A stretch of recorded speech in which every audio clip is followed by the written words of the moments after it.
Hi everyone, welcome back to our channel. Today I am going to be showing you part of my Katie & Co craft side of the business. So I make snuffle toys, which are snuffle mats, snuffle balls, and I also make tug toys, which are really great enrichment games for your dogs. So today I'm going to be showing you how to make a tug toy. In my box in front of me here, I have loads of fleece material in a few different colours, and I've also got a load of scraps. Now, I think these are probably going to be a bit too small. You need quite a long piece of fabric. So I'm just going to see if I have any strips. This is probably a good size. I think everything else is going to be a bit short. That's quite a good one. These are the holy rollers that I use for snuffle balls, but we'll come to that another time. Let's see. Okay, so it's looking like I've got a pink and an orange, but they are different lengths. So I'm probably going to use this orange one and then maybe just the grey and the black or something like that, just to show you how to make one. And then you can do this with any sort of scrap material that you've got at home, something that's durable, that's not going to break off easily, that they can obviously swallow. So like old t-shirts, cotton t-shirts, things like that. But I personally find fleece is really good because it's stretchy, so you can have the good game of like pull and tug with them as well, and it's also quite durable. I get the anti-pill one as well, and you want to cut it with the stretch lengthways because this way doesn't have that much stretch. Okay, so I now have 4 equal strips of fabric. As you can see, they don't have to be that neat. Usually when I'm being paid to make one of these, I will do them a lot neater, but if it's for my dog or for a friend's dog or something like that, then I usually just kind of make it nice and quick. So you can see here that they are all about the same width and the same length. Okay, so at this point what you want to do is make sure they're all lined up fairly evenly, like so.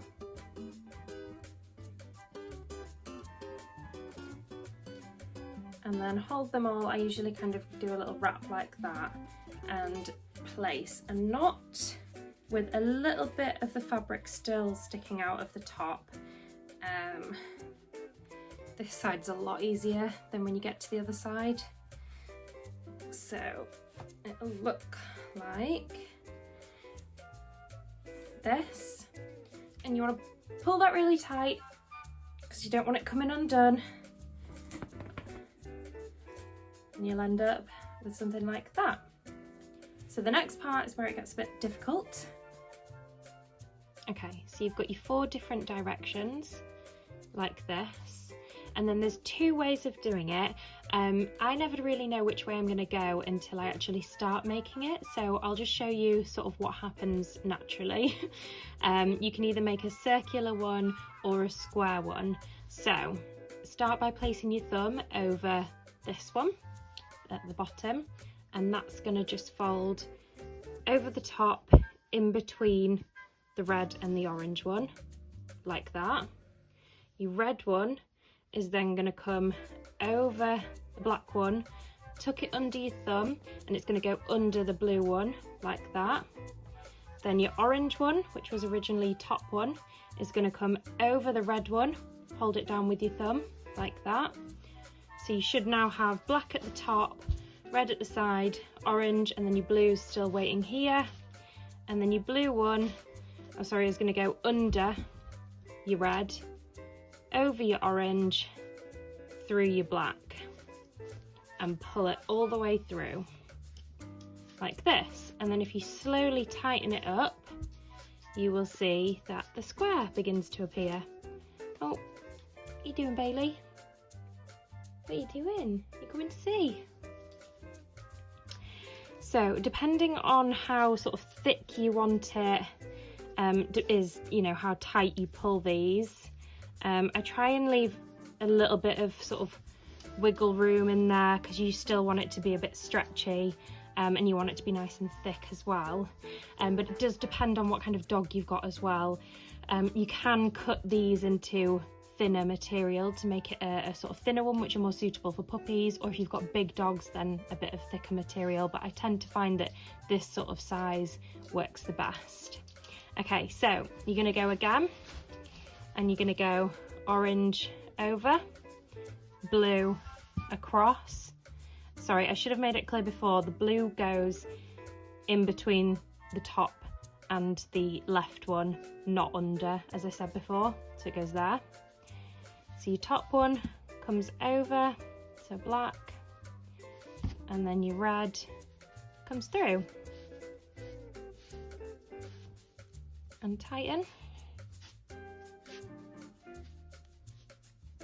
If you ever made those wristbands as a kid, you used to make like key rings and things like that, it's basically the same thing. So you just keep going like this. This is going to be a circle one if you can't already tell. The colours all sort of change as they're going up. The square ones are very, very similar. You just kind of do it the other way. 1 and 2 goes that way, and then the next one I think goes that side. But we're going to keep doing the circle.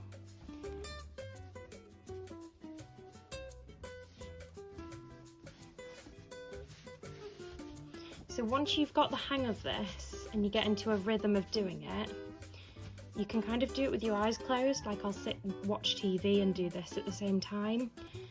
You just get into a rhythm of it. I think it's like knitting or, you know, something like that. It's really easy once you know how to do it. Oops.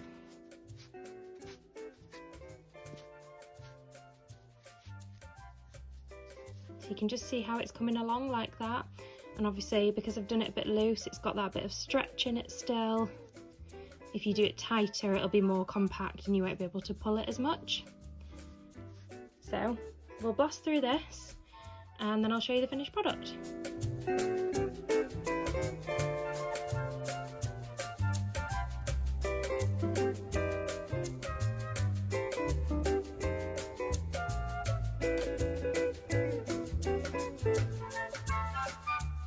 Okay, so I'm going to stop here because I want to leave a bit of room to tie the knot and then also to have some dangly bits. I might have even gone a bit far, but I'm pretty happy with this one. As you can see, there's a good bit of stretch to it. So what you want to do when you get to this point is harder to do the knot at this side because you want to get it obviously as close to here as possible. I know some people like tie a knot like this in it, which, well, I guess it's fine, but then you're kind of left with two ends like that, whereas I like them to be all together like that. So I kind of do like a halfway knot. It's always a bit of a struggle. Sometimes I have to poke it through with scissors or something like that. But again, that's the good reason that this is stretchy fabric. Got them all through. And then slowly pull the knot. I want to keep it nice and close. Keep pushing it down. Knotted. So it's still a little bit longer, which is perfect. I'm going to get my scissors. I'm going to just cut some triangles in just to make it a bit more pretty. So I've just cut little triangles out of them. I just think it looks a little bit more pretty. And there you have it. There is your finished tug toy. I was not sure about the colours to begin with, but I actually think they're pretty cute together. So there you go. That is the finished product. And I'm going to give this to one of my friend's dogs, Marley, Bailey's brother, actually. Bailey seems to enjoy them, so hopefully Marley will too. Let me know how your tug toys go if you're making one for your dog. Either tag me on Instagram or let me know on Facebook. And I want to see what colours you've done, whether you've done little mini ones for a puppy or whether you've done big long ones. The beauty with these is there's loads of different things you can go. Obviously you can do a lot longer fabric, you can take a lot longer and do a really, really long one. It's good for like bigger dogs and trailing them on the ground and sort of playing tug and playing leave it. I have to keep editing this video because I keep sneezing. I've just been on a walk, my hay fever has gone mental, and then there's all the fluff from this, so if it's choppy that's why. Just again, this is fleece fabric. You can get it from general fabric stores or even online. You can get a big 1 meter sheet for about a £5 or something like that, I think. So yeah, let me know how they go. Bye!